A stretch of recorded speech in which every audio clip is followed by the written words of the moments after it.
ناظرین السلام علیکم۔ اقرا نیوز میں عارف قاسمی آپ کا خیر مقدم کرتا ہے۔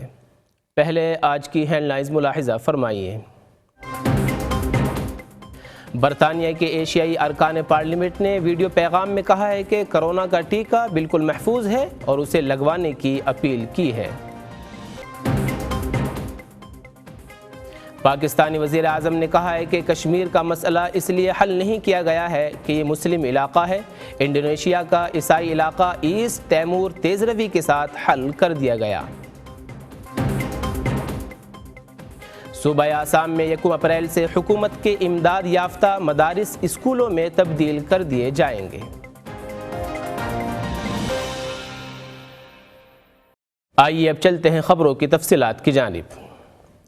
سابق چانسلر ساجد جاوید سمیت ایشین نژاد برطانوی ارکان پارلیمنٹ نے مشترکہ طور پر ایک ویڈیو میں لوگوں سے کووڈ-19 کا ٹیکہ لگانے کی اپیل کی ہے۔ تمام سیاسی پارٹیوں سے تعلق رکھنے والے ان ارکان پارلیمنٹ کو یہ قدم ایشیائی کمیونٹی میں ٹیکے کے خلاف غلط فہمیاں دور کرنے کے لیے اٹھانا پڑا ہے۔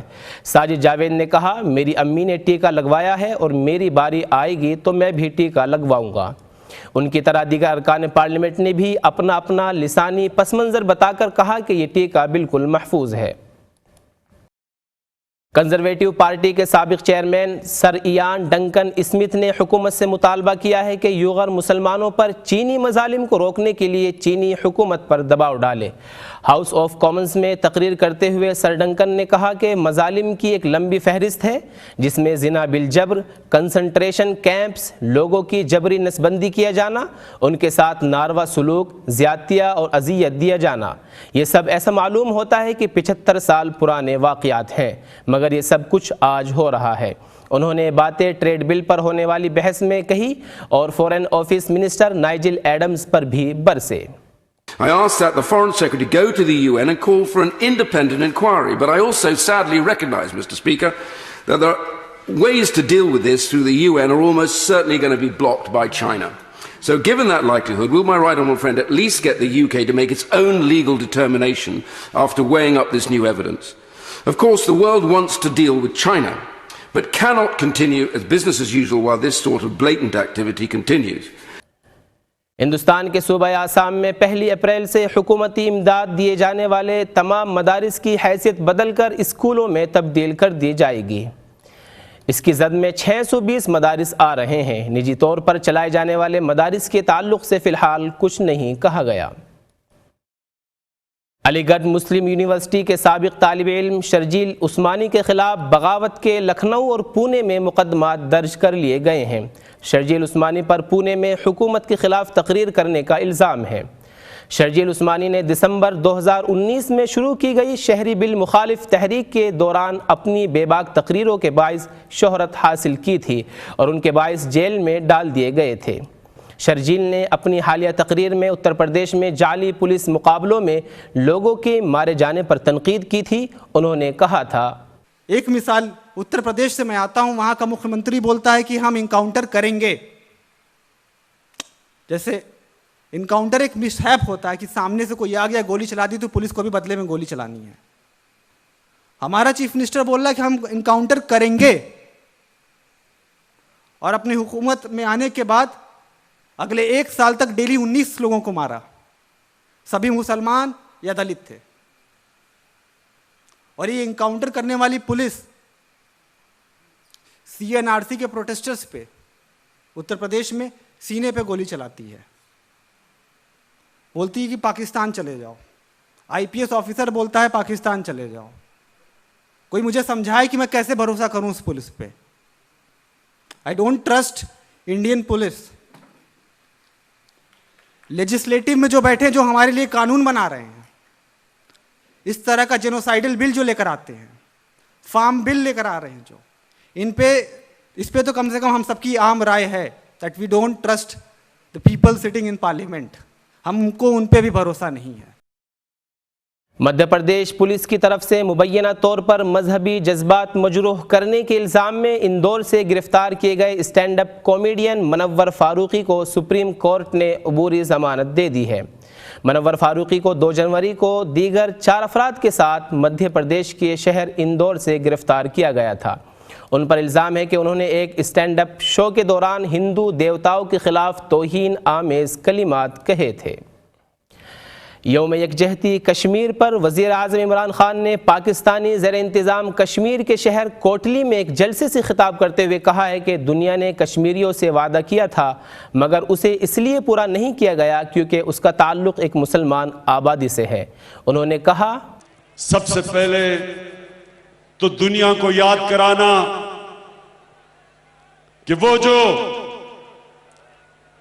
حق دیا گیا تھا کشمیر کے لوگوں کو وہ وعدہ پورا نہیں ہوا، جبکہ یہی یونائٹڈ نیشنز کی سیکیورٹی کاؤنسل نے ایسٹ ٹیمور انڈونیشیا ایک مسلمان ملک کا ایک جزیرہ تھا، وہاں کرسچن زیادہ تھے،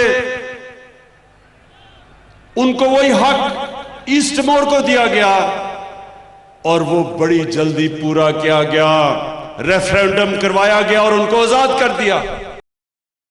ترکی میں بنگلہ دیشی سفیر مسعود منان نے کہا ہے کہ اگر کووڈ-19 پر قابو پا لیا گیا تو مارچ میں صدر طیب ایردوان بنگلہ دیش کا دورہ کر سکتے ہیں۔ ترکی خبر رساں ادارے انادولو سے بات کرتے ہوئے مسعود منان نے بتایا کہ ترکی صدر کا یہ دورہ دونوں ممالک کے لیے کئی لحاظ سے بہت مفید ہوگا۔ یاد رہے مئی 2016 میں جماعت اسلامی بنگلہ دیش کے قائد مطیع الرحمان نظامی کو پھانسی دیے جانے کے بعد دونوں ممالک کے درمیان تعلقات کشیدہ ہو گئے تھے۔ صدر ایردوان نے انقرہ یونیورسٹی میں نظامی صاحب کے لیے منعقد کیے گئے تعزیتی جلسے میں خود شرکت کی تھی اور انہیں مجاہد قرار دیتے ہوئے حکومت بنگلہ دیش کی سخت مذمت کی تھی۔ امریکی محکمہ خارجہ نے ترکی کا الزام مسترد کر دیا ہے کہ 2016 کے ناکام فوجی انقلاب کے ذریعے صدر ایردوان کی منتخب حکومت کا تختہ الٹنے میں امریکہ نے کوئی کردار ادا کیا تھا۔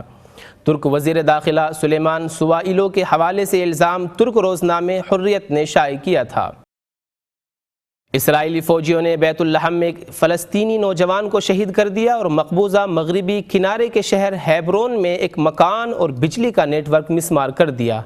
اسرائیلی فوجی بلڈوزروں کے ساتھ ہیبرون کے نزدیک بیت اوا نام کے قصبے میں داخل ہوئے اور ایک فلسطینی کا گھر اور علاقے میں بجلی سپلائی کرنے والے پاور ہاؤس کو تباہ کر دیا۔ بیلجیم کی ایک عدالت نے ایرانی سفارتکار اسد اللہ صدی کو بم سے حملہ کرنے کی کوشش کے مقدمے میں 20 سال قید کی سزا سنائی ہے۔ ویانا میں مقیم سفارتکار 2018 میں national council of the resistance of Iran کے ارکان کو مارنے کی ناکام سازش میں ملوث پایا گیا تھا۔ آج کے بلیٹن کی خاص خبریں ایک مرتبہ پھر ملاحظہ فرمائیے۔ برطانیہ کے ایشیائی ارکان پارلیمنٹ نے ویڈیو پیغام میں کہا ہے کہ کرونا کا ٹیکہ بالکل محفوظ ہے اور اسے لگوانے کی اپیل کی ہے۔ پاکستانی وزیر اعظم نے کہا ہے کہ کشمیر کا مسئلہ اس لیے حل نہیں کیا گیا ہے کہ یہ مسلم علاقہ ہے، انڈونیشیا کا عیسائی علاقہ ایسٹ تیمور تیز روی کے ساتھ حل کر دیا گیا۔ صوبہ آسام میں 1 اپریل سے حکومت کے امداد یافتہ مدارس اسکولوں میں تبدیل کر دیے جائیں گے۔